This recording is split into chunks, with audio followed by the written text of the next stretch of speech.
Hello and welcome to the video. Within this video I'm sharing my tried and tested recipe for an incredibly drinkable Helles lager, but with a slight twist to push this beer into a new level. The Helles is Germany's answer to flavourful and easy drinking lager. Originating in Munich, this golden lager is all about balance, soft malt sweetness, a hint of floral hops and a clean crisp finish. Unlike bitter pilsners, Helles keeps things smooth, interesting and refreshing, making it perfect for a long session and good company. Simple, subtle and seriously underknown, this is lager at its most drinkable. Within this video I'm going to walk you through my full recipe and its process step by step, and explain exactly why each ingredient and process matters. So let's get to it. Let's begin with a fast look at this recipe's vital statistics. As you can see, the recipe offers an approximate ABV of 5.4% with that Helles low IBU of just 19, which makes it simply roll onto your taste buds with ease with an insane amount of drinkability. This beer pairs really nicely with food, especially roast chicken and pork and of course schnitzel. Lighter food pairings that work great also are salads and seafood. This beer's clean and delicate flavours will not overwhelm your food's taste, and the crisp finish will reset your taste palate between bites. The BU-GU ratio shown almost at the bottom shows the relationship between bitterness and alcohol at 0.39, which offers a really nice crisp and refreshing drinking experience. The recipe for this beer can be found in full within the video's description area, which is underneath the video window when viewed on a desktop computer. You will also find a link there to the full recipe on Brewfather, which can be used free of charge with some restrictions. As always, I highly recommend converting the recipe to match your own setup before you order any ingredients, so you're actually brewing this beer the way it was designed. I'd also strongly advise brewing it exactly as first written the first time, instead of making any tweaks or changes. The adjustments have already been carefully worked in to get the recipe into a really solid place. Altering it straight away kind of defeats that effort. In the past I've put together a simple guide on how to convert recipes using Brewfather on my channel, which you can see on screen now. In this particular video, this recipe is being brewed on a Brewzilla Gen 4 65 litre system, producing 20 litres or 5.28 US liquid gallons. As part of the conversion process though, you can easily scale and adjust it to fit your own equipment and preferred batch size. Let's now look at the water, naturally a vital element to any beer. Shown on screen is the water profile that I recommend for using with this recipe. Naturally, using the right water profile is very important. After all, beer is mostly water and its balance is vital so that it suits the beer that you're brewing. This lager profile from Brewfather works incredibly well, highlighting the soft mouthfeel, hop flavour and crispness, but naturally represents just one way to go here. So if you have a different lager profile that you really enjoy with this style of beer, then by all means go with that. Brewfather has extremely good documentation on how to use the software to make the necessary water changes too, which makes the whole process very easy. On this basis, I suggest that all brewers, irrespective of experience, start treating the water as soon as possible for the very best of end results. I'm very sure that you will be very surprised how easy this actually is. Moving on to the brew now, we start with the mash, which is where the magic begins. All of the malt has now been added and I'm thoroughly mixing it into the mash water. For this step I'm using the Kegner malt mixer attached to a drill, which makes the job incredibly quick and very efficient. Of course you can absolutely use a mash paddle instead, I certainly used to. Just make sure that you mix really well. Cutting corners here can affect the entire brew, potentially lowering your alcohol level and leaving the finished beer tasting rather more bitter than it really should.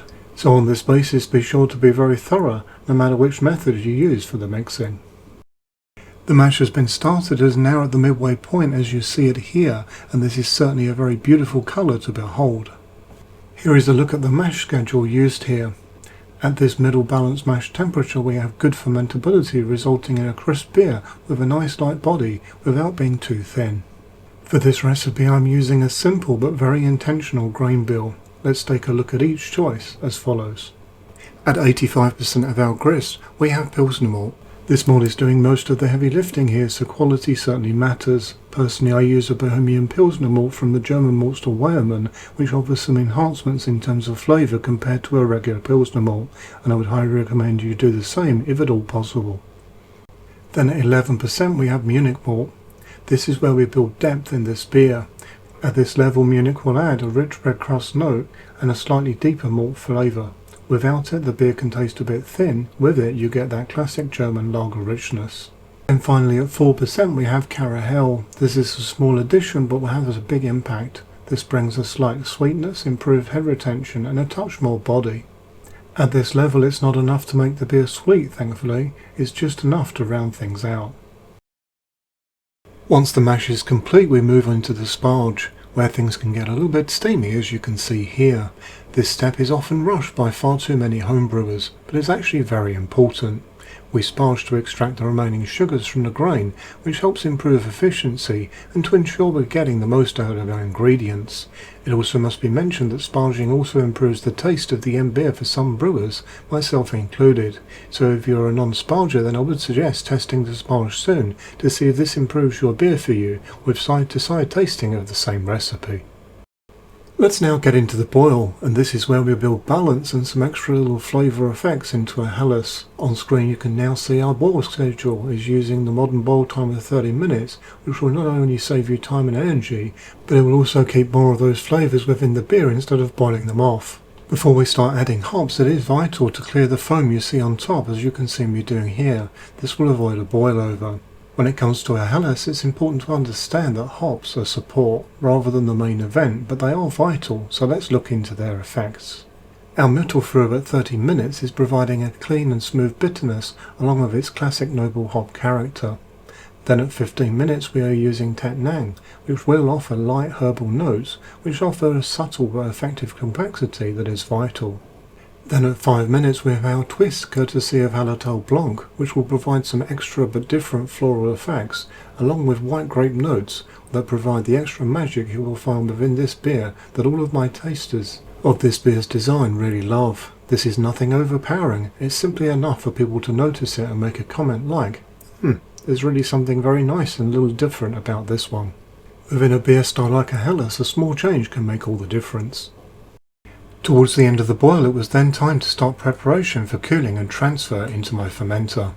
This began with a short transfer for a few minutes into my counterflow chiller to sanitize it. Be sure to do this every time to keep your process risk-free. Equally as vital is that you must have a clean and sanitary fermentation vessel. The sanitation step should be applied shortly before transfer. It is important to know that sanitizers lose their effectiveness once they have dried, and thus the best way forward is to apply them with as short a gap as possible before transfer. It was then time for transfer and yeast pitching. For this brew I'm using Lollemann's Nova Lager, but similar types of yeast can be used like Fermentis 3470 for example. Both of these can be used happily at higher temperatures and offer a very nice clean end result, especially if you use pressure fermentation. If you are fermenting without pressure, then I recommend temperatures for fermentation of 20 degrees Celsius or approximately 68 degrees Fahrenheit for about 5 days. If you are using pressure, then you may go a little higher of course, and it will ferment out faster. If you are bottling this one, then I recommend leaving the bottles in your fridge after a fair period for bottle carbonation. If you are kegging like me, then storing it in the keg for some weeks with a lower temperature for lagering will certainly push its conditioning forward. Let's now take a look at the finished beer from this batch, starting with the pour, and I'll then go through my own personal tasting notes with you. You can see that the pour is a very light gold in colour, but once in the glass the end beer is more of a bright straw gold colour. The example you can see here has had some gelatin added at the kegging stage, which has led to it cleaning up quite nicely. This beer has been under 12 psi of pressure, which is 0.83 bars, and I'm also using this pressure for serving too. This example you see here is at around the 3-week point from kegging, and I expect it to taste even more clean and crisp after a couple more weeks, but it's already tasting pretty damn good already. This beer is best when tasted at between 4 to 7 degrees Celsius or approximately 39 to 45 degrees Fahrenheit. This keeps the beer crisp and clean and allows the grain and hops to come through nicely. In fact, there is nothing wrong with tasting this at temperatures a little higher, though temperatures under this will mute flavour in general, so avoid tasting at lower levels, as this will frankly be a waste of good beer. Here are my tasting notes, starting with aroma. The aroma found here is soft and inviting rather than being punchy. This is made up of bready notes and a gentle floral and herbal spice that is very clean and crisp throughout. Flavour. On entry you will find fresh bread with a light dough with a hint of honey. The middle is very smooth with a subtle sweetness that is caramel-like, before you then move into a gentle finish that is fairly floral and spicy, with added complexity that is soft citrus and white grape. In tasting this beer, many will comment on this, and this often starts with, "There is something a little different here that I really like," before they can narrow it down. This is a very clean and fresh drinking experience throughout. And here are some notes. The twist in this recipe comes from Hallertau Blanc, which provides the soft citrus and white grape found on the finish. This is sometimes accompanied with a gooseberry fruit flavour too, for some taste palates. Myself and others really enjoy this inclusion in this recipe and feel that it gives this style some extra dimension, while still being to style. And here is my final impression. This is a classic Helles with an awesome twist, clean, light, malty with a delicate floral and subtle fruity lift that makes this one really sing to the beer gods. So there you have it. Do let myself in the community know what you think of this video, and then later on, once you have brewed this recipe, your own tasting notes. It is always appreciated to have feedback. I do hope that you found this video useful, informative and interesting. If so, why not consider liking and subscribing? For further support you can join the channel's Facebook group, and if you would like to support the channel then check out the channel's merchandise store, as all profits go back into the channel. Until next time, happy brewing!